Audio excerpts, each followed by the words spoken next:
Welcome back. If you've just joined us, you're watching the news at 10 on Channels Television, coming to you live from Lagos. A reminder of our top stories. Presidency says election victories in Bauchi, Katsina and Kogi reflect confidence of Nigerians in President Muhammadu Buhari and Vice President Professor Yemi Osinbajo ahead of 2019 elections. House of Representatives cancels plan to reconvene tomorrow, dashes hopes of early consideration for passage of 2019 election budget.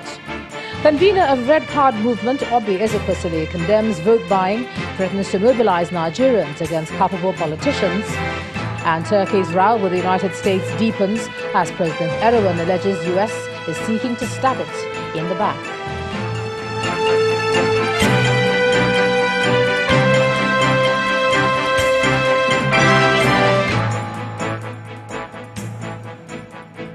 ChannelsTV.com has more information for you, and on youtube.com/channelsweb you can watch our videos. You can also watch us on your mobile device via your browser or download the Channels TV app for Android and iOS devices from their respective stores. Besides giving you access to news updates on the go, the Channels TV and Channels 24 app has an eyewitness feature that you can use to share pictures, videos or news of happenings around you. Just install the app, then tap and swipe to reveal the menu and then follow the instructions. The Department of State Services has denied recovering any money or weapons from the house of the immediate past Director General of the agency, Lawal Daura. The Public Relations Officer of the DSS, Tony Opuyo, says the agency sees a recent viral video as an act of mischief makers who are bent on destabilizing the country. He's insisting that no such operation was ordered by the Economic and Financial Crimes Commission or any other agency. The viral video shows men, allegedly of the EFCC and some other agencies, carting away 21 billion naira in cash, 400 assorted small arms and light rifles, and thousands of permanent voters' cards belonging to Niger Republic immigrants. In another video, also in circulation, some persons believed to be personnel of a security outfit were seen forcing open safes stuffed with money. The Nigerian Army says it's taking steps to address the situation that resulted in a protest by some of its troops at the Maiduguri airport on Sunday. In a statement, the spokesperson of the Theatre Command of Operation Lafia Dole, Colonel Onyema Nwachukwu, explains that calm has been restored after the action. The soldiers of the Special Strike Force had protested against their posting to Marti, a local government area in northern Borno State, firing gunshots in the air at the airport in the Borno State capital. One of the soldiers told Channels Television that they were due for rotation, having spent almost 4 years at the theatre of operations, while the army describes the action as a riotous reaction from a few unscrupulous troops, adding, quote, "The redeployment became expedient after a recent assessment of the security situation by the theatre command. Regrettably, however, a few of the troops who had misunderstood the development and erroneously assumed it was going to negatively affect their rotation from the theatre of operations became agitated and reacted by firing into the air." End of quote. It asked members of the general public to go about their normal activities without fear, as the situation has been brought under control. A Nigerian doctor resident in the United Kingdom, Hadiza Bawa Garba, who was struck off the Medical General Council in the United Kingdom in January 2018 over the death of a 6-year-old boy in 2011, has had her ban overturned. Dr. Bawa Garba was convicted of manslaughter in 2015 after Jack Addock died of sepsis, a life-threatening complication of an infection.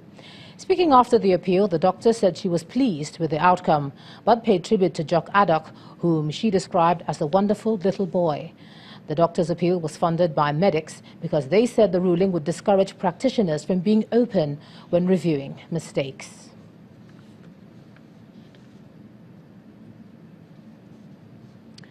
And now so we can hand over to Abuja now. Here's Linda Akigbe. Hey, Linda. Hello, Ijoma. It's great having you with us this evening. And there's some cheering news for members of the National Youth Service Corps who may have their allowances reviewed upward anytime from now. This is according to the NYSC Director General, Brigadier General Suleiman Kazaure, who made the revelation while addressing the 2018 Batch B Corps members deployed to Adamawa State. The NYSC boss, who is at the NYSC Permanent Orientation Camp in Damare-Girei local government area of Adamawa State, has been on a working tour of orientation camps across the country. For over 2 weeks, the Director General of the National Youth Service Corps has been on a working tour of orientation camps across the country to see things for himself and interact with the Corps members. One of such visits takes him to the Yola orientation camp in Adamawa State.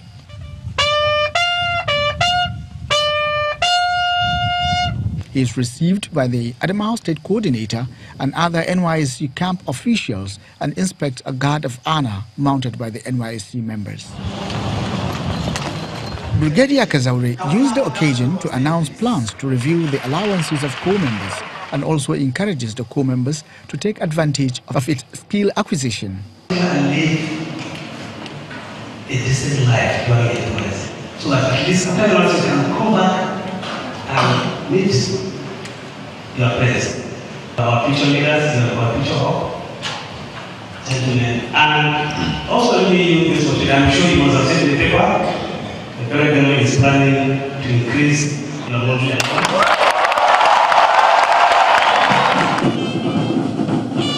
In Abuja, a passing out parade is held for over 2,000 Corps members who have undergone the 3 weeks orientation. The representative of the Minister of the Federal Capital Territory appeals to the youth to shun vices. You must at all times strive to fight the regrettable decay of our social values and that resulted from greed and dishonesty. Some of the NYSC members speak on how they intend to contribute to national development. I'm doing good work at my CDS, my Community Development Service. So participating in the work that's being done there with NGOs, affecting them positively. For the next few months, Nigerians should see how the knowledge gained during the 3 weeks orientation camp will impact the host communities of these young Nigerians. The University of Lagos Alumni Association, under the new leadership of a chairman of Channels Media Group, Mr. John Momo, says it is working to put the institution on the world map of academic excellence. Rising from its executive meeting, which held at the school premises in Lagos, Association passed a vote of confidence on the new leadership to return the school to the days of glory. Our correspondent Olu Phillips brings us details. Located in the academic community of Akoka and setting out in the early 60s and priding itself as the first university of choice, the University of Lagos, popularly called UNILAG, has got a date with academic history. Several critical factors aggregate to put the institution in the spotlight, including leadership. One of such leadership direction is this one at the Alumni Building.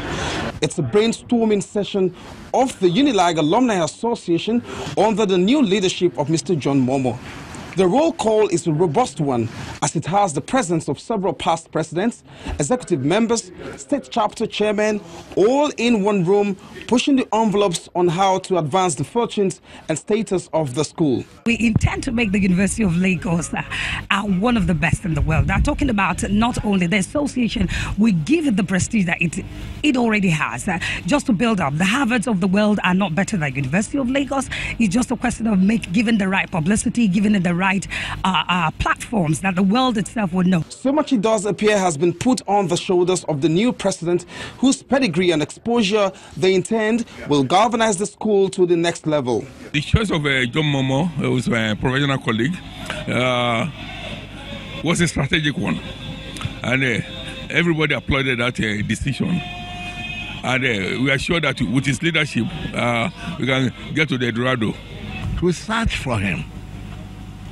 We search for him because I know when we face one of the most difficult challenges we have ever faced in the University of Lagos Alumni Association, namely an attempt by government to change the name of the University of Lagos to Monshood Abiola University. Your channel, and I remember you interviewing that day, when I said that it would be easier for the federal government to drain the university, to drain Lagos of its water resources than to change the name of the University of Lagos. You interviewed me, and you reported it. That was a landmark contribution. For these members, The gathering of alumni isn't just a catch-up event. It's also a measure of recognition to impact the institution that has brought them greatness. So we support the university. We have brought projects to the university. And this building, for instance, is an alumni project. It's in the premise of the university. Our president is usually a member of council. There's a connection between the alumni association and the university and the vice chancellor. So we make input into the programs of the university and ensure that we give the university the good image outside the premises. Work has begun in earnest for the new executives. They have their jobs cut out for them, and many of those present here are optimistic that UNILAG will achieve some quantum leap under the current leadership. Olu Phillips, Channels Television News.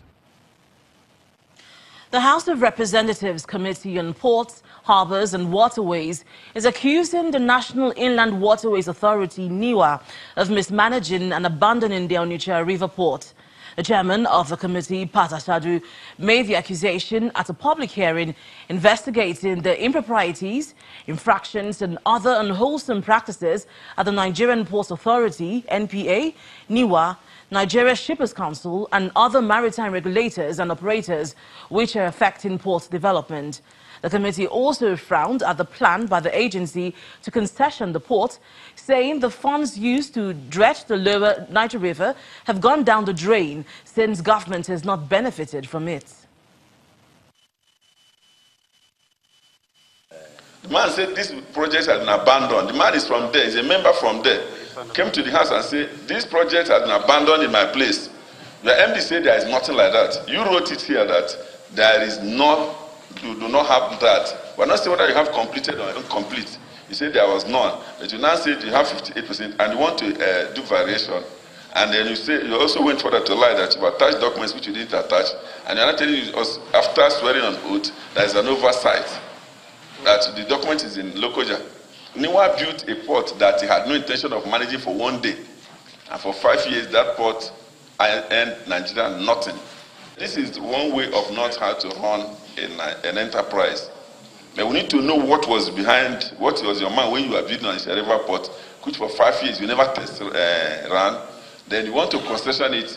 Who do you want to dash it? Because you can never do a proper concessioning without any financials. You don't know whether that thing is viable, how much can earn in a day, how much can earn in a month. You want to give it out. When the News at 10 returns, Coscharis launches Jaguar E-Pace, Range Rover Velar and Discovery, all three brand new cars into the Nigerian markets. That's some business news. Please stay with us.